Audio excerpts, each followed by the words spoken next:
इस नई गहन चर्चा में सभी का स्वागत है।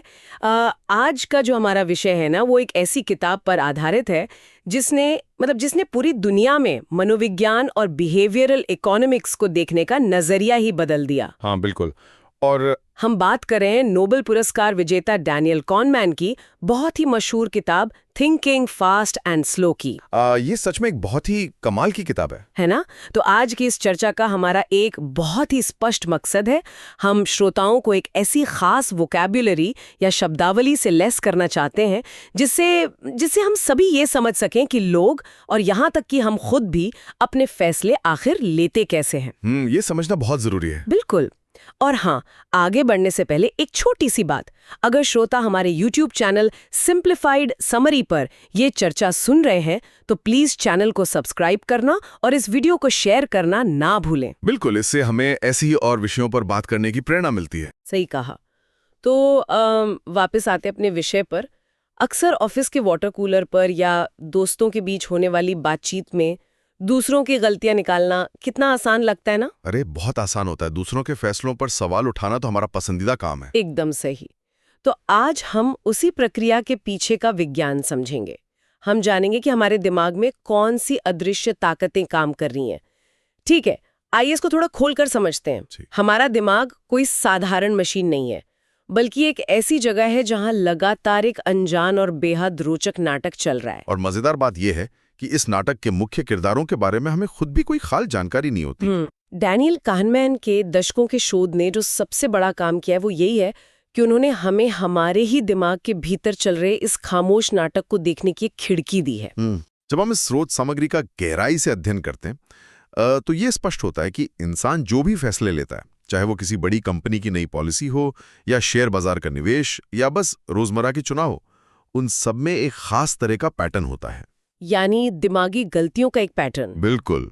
और जब हम इन पैटर्न्स को एक नाम दे देते हैं तो उन्हें पहचानना बहुत आसान हो जाता है। जैसे एक डॉक्टर को बीमारी पकड़ने के लिए लक्षणों के नाम पता होने चाहिए, वैसे ही फैसलों की खामियों को पकड़ने के लिए हमें इस दिमागी शब्दावली की सख्त जरूरत होती है। तो चलिए बिना किसी देरी के इस दिमागी नाटक के उन दो मुख्य किरदारों से मिलते हैं जिनका जिक्र किताब में बार बार हुआ है, सिस्टम 1 और सिस्टम 2। ये दोनों ही बहुत दिलचस्प हैं। हाँ, हम सभी ने कहीं ना कहीं इन दोनों के बारे में थोड़ा बहुत सुना ही है। सिस्टम 1 हमारे दिमाग का वो हिस्सा है जो बहुत तेज यानी फास्ट है, पूरी तरह से ऑटोमेटिक है और इसके काम करने में किसी तरह की दिमागी मेहनत नहीं लगती। इस पर हमारा कोई जोर या वॉलंटरी कंट्रोल नहीं होता। बिल्कुल नहीं होता। जैसे किसी गुस्से वाली औरत की तस्वीर को देखकर तुरंत समझ जाना कि वो गुस्से में है, या फिर 2+2 पूछा जाए तो तुरंत 4 बोल देना, या फिर किसी खाली सड़क पर आराम से बिना सोचे समझे गाड़ी चलाना। हाँ, एकदम सही। इसके विपरीत है सिस्टम 2 जो बहुत धीमा है। इसमें पूरा ध्यान और भारी दिमागी ऊर्जा लगती है। ये हमारा तार्किक और सोचने समझने वाला हिस्सा है जो मुश्किल कामों में एक्टिव होता है। हाँ, जैसे अगर मैं कहूँ 17 गुणा 24 कितना होता है, तो ये सिस्टम 1 नहीं कर पाएगा। इसके लिए सिस्टम 2 को जागना पड़ेगा। या फिर किसी भारी भीड़ में सफेद बाल वाली औरत को ढूंढना हो या किसी बहुत ही पतली जगह पर गाड़ी पार्क करनी हो। बिल्कुल। लेकिन बात सिर्फ इनकी परिभाषा तक सीमित नहीं है। इन दोनों के बीच जो आपसी खिंचाव है ना, असली कहानी वहां से शुरू होती है। यहाँ सबसे हैरतअंगेज बात यह है कि जब कोई भी इंसान अपने खुद के बारे में सोचता है ना, तो वो खुद को सिस्टम 2 मान लेता है। मतलब उससे लगता है कि वो बहुत लॉजिकल है। हाँ, हमें लगता है कि हम वो सचेत प्राणी हैं जो बहुत सोच समझकर हर पहलू तौलकर फैसले लेता है। सिस्टम 2 खुद को इस पूरे दिमागी नाटक का मुख्य हीरो और बॉस मानता है। लेकिन असलियत कुछ और है। बहुत अलग है। असल में सिस्टम 2 बहुत ही आलसी है। ज्यादातर समय हमारा सिस्टम 1 ही बैकग्राउंड में खामोशी से काम करता रहता है और वही हमारी शुरुआती धारणाओं को जन्म देता है। तो मतलब सिस्टम 2 सिर्फ नाम का बॉस है? एक तरह से हाँ।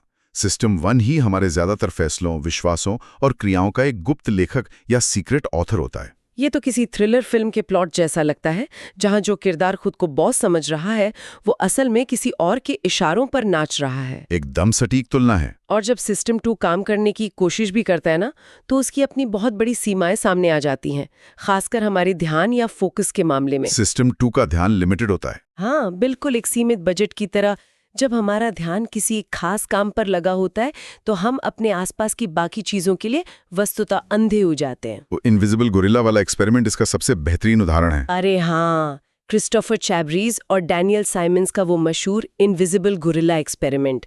श्रोताओं के लिए मैं इसे थोड़ा विस्तार से बताती हूँ। इस प्रयोग में लोगों को बास्केटबॉल पास करने वाला एक वीडियो दिखाया गया था और उन्हें एक टास्क दिया गया था। हाँ, उन्हें सिर्फ सफेद शर्ट वाली टीम के पास गिनने को कहा गया था।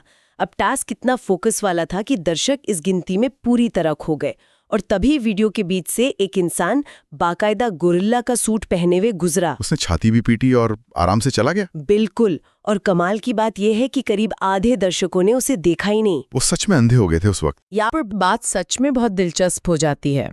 हम सब न सिर्फ खुली आंखों के सामने होने वाली बड़ी चीजों के प्रति अंधे हो सकते हैं, बल्कि हम अपने इस अंधेपन से भी पूरी तरह अनजान होते हैं। लोगों को बाद में यकीन ही नहीं हुआ कि उन्होंने गोरिल्ला मिस कर दिया। बिल्कुल, वो मानने को तैयार ही नहीं थे। और ये अंधापन इसलिए होता है क्योंकि सिस्टम 2 जब सच में कोई कठिन काम करता है, जैसे वो बास्केटबॉल पास गिनना, तो शरीर पर उसका असली असर पड़ता है। ये सिर्फ दिमागी बात नहीं है। मतलब कोई शारीरिक बदलाव भी होते हैं। हाँ, जब सिस्टम 2 सख्त मेहनत करता है, जैसे किताब में एक ऐड 3 दिमागी गणित का टास्क बताया गया है, तो हमारी आंखों की पुतलियां सच में फैल जाती हैं, वो डायलेट कर जाती हैं। अरे वाह, मतलब सच में? बिल्कुल, ये कोई मेटाफर नहीं है, बल्कि दिमागी मेहनत का एकदम स्पष्ट शारीरिक सबूत है।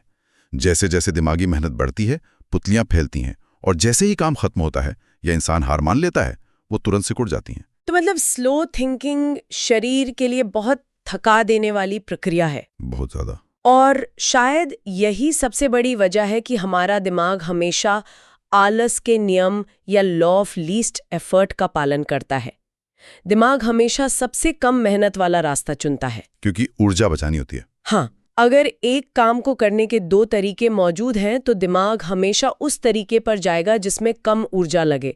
और इसी से एक और बहुत दिलचस्प कॉन्सेप्ट सामने आता है जिसे कॉग्निटिव ईज या दिमागी सहजता कहते हैं। ये बहुत ही पावरफुल चीज है। बहुत पावरफुल।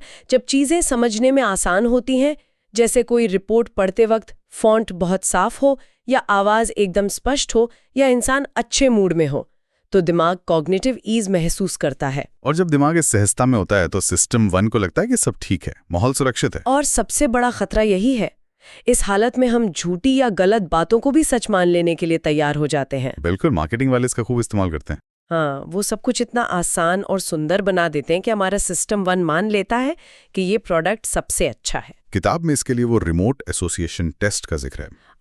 वो 3 शब्दों वाला। हाँ, जिसमें लोगों को 3 शब्द दिए जाते हैं, जैसे नमक, गहरा और झाग। सॉल्ट, डीप और फोम। बिल्कुल, और उन्हें एक ऐसा शब्द सोचना होता है जो इन तीनों से जुड़ता हो, जो कि इस मामले में है समुद्र या सी। समुद्र का नमक, गहरा समुद्र और समुद्र का झाग। अगर हम इसको एक बड़ी तस्वीर से जोड़कर देखें तो जब दिमाग किसी छुपे हुए कनेक्शन को पकड़ता है तो जवाब चेतना में आने से पहले ही हमारे चेहरे पर एक हल्की सी मुस्कान आ जाती है, बिना हमारे सोचे। हाँ, बिना सोचे। ये दर्शाता है कि हमारे जज्बात और सच्चाई का अनुमान आपस में कितने गहरे जुड़े हुए हैं। अच्छा मूड मतलब कॉग्निटिव ईज, और कॉग्निटिव ईज मतलब हम आसानी से बातों पर यकीन कर लेंगे। और यही वजह है कि सिस्टम 1 बहुत जल्दबाजी में काम करता है।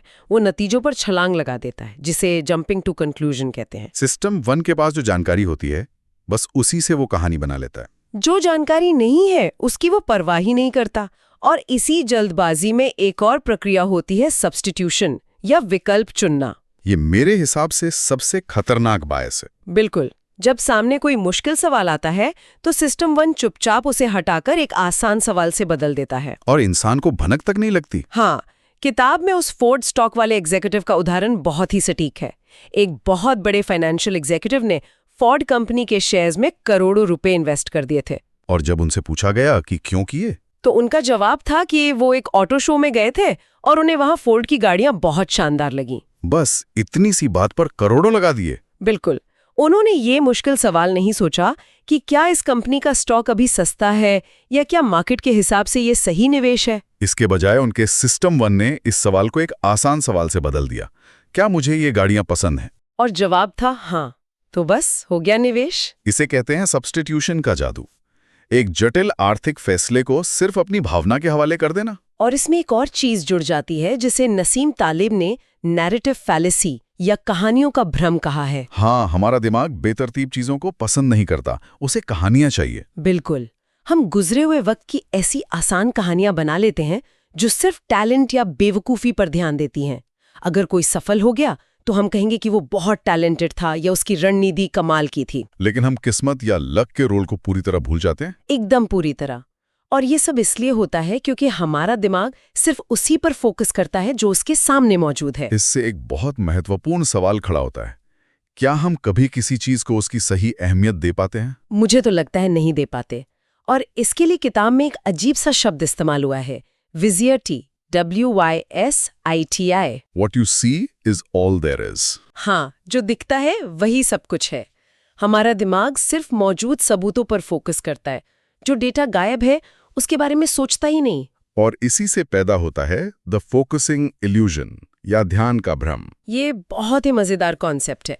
जिंदगी के बारे में सोचते वक्त हम जिस एक चीज पर ध्यान दे रहे होते ना, दिमाग उसे ही जिंदगी का सबसे बड़ा हिस्सा मान लेता है। जैसे वो फोटोकॉपी मशीन वाला उदाहरण। हाँ, अगर किसी इंसान को फोटोकॉपी मशीन पर गलती से एक सिक्का मिल जाए तो वो एक बहुत ही छोटी सी खुशी है।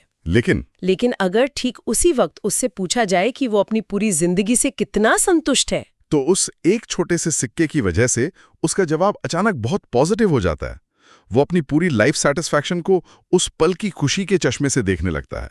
ये सच में चौंकाने वाला है कि हमारा दिमाग कितनी आसानी से बेवकूफ बन जाता है। तो इस सब का आखिर मतलब क्या है?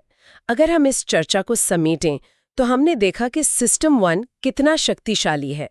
वो हमारी अक्सर मदद करता है तेज फैसले लेने में, लेकिन वही हमारे सारे अंधविश्वासों और बायसेस की जड़ भी है। और सिस्टम 2 इस सिस्टम 1 को कंट्रोल करने की कोशिश तो करता है, पर उसकी ताकत और ध्यान दोनों बहुत सीमित हैं।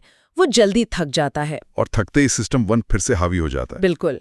तो इस गहन चर्चा के बाद श्रोता अब अपनी और दूसरों की बातों में कॉग्निटिव ईज, सब्स्टिट्यूशन और इनविजिबल गोरिल्ला जैसे ब्लाइंड स्पॉट्स को आसानी से पहचान सकेंगे। इस जानकारी का इस्तेमाल करके हम सब थोड़े बेहतर फैसले तो ले ही सकते हैं। एकदम सही बात है। और चर्चा खत्म करने से पहले मैं श्रोताओं के अकेले में सोचने के लिए एक नया और बहुत ही गहरा विचार छोड़ना चाहता हूं, जो अब तक हमारी बातचीत में नहीं आया। बिल्कुल बताइए। किताब के बिल्कुल अंत में डैनियल कहनेमैन हमारे भीतर मौजूद 2 और अलग-अलग व्यक्तित्वों की बात करते हैं। एक है एक्सपीरियंसिंग सेल्फ, जो इस पल में जिंदगी को असल में जीता है, महसूस करता है। और दूसरा है रिमेम्बरिंग सेल्फ, जो गुजरे हुए वक्त की सिर्फ कहानियां याद रखता है और आगे के सारे फैसले उसी आधार पर लेता है। तो दोनों में टकराव होता है। बहुत बड़ा टकराव। अगर हमारा रिमेम्बरिंग सेल्फ समय की लंबाई को भूल जाता है और सिर्फ जिंदगी के पीक मोमेंट्स या सबसे खास पलों को ही याद रखता है, तो जरा सोचिए। क्या सोचना चाहिए हमें? कि अगली बार जब आप छुट्टियों का प्लान बना रहे हो तो खुद से पूछें, क्या वो प्लान सच में हमारे जीने वाले हिस्से के आराम के लिए है या सिर्फ हमारी यादों की फोटो एल्बम को सजाने के लिए? हम जी रहे हैं या सिर्फ यादें इकट्ठी कर रहे हैं? अरे बाप रे, ये तो सच में दिमाग की बत्ती जला देने वाला सवाल है। हम अक्सर सिर्फ फोटो खिंचवाने के लिए अच्छी जगहों पर जाते हैं, उस पल को जीते ही नहीं। बिल्कुल, क्योंकि हमारा रिमेम्बरिंग सेल्फ हावी रहता है। बहुत ही गहरा विचार है ये। खैर, आज की एक गहन चर्चा यहीं समाप्त होती है। हमें पूरी उम्मीद है कि आज के बाद श्रोता अपने दिमाग के इस खेल को एक बिल्कुल नए नजरिए से देखेंगे और अपने अंदर चल रहे इस खामोश नाटक को बेहतर तरीके से समझ पाएंगे। हमारे साथ जुड़ने के लिए बहुत बहुत धन्यवाद।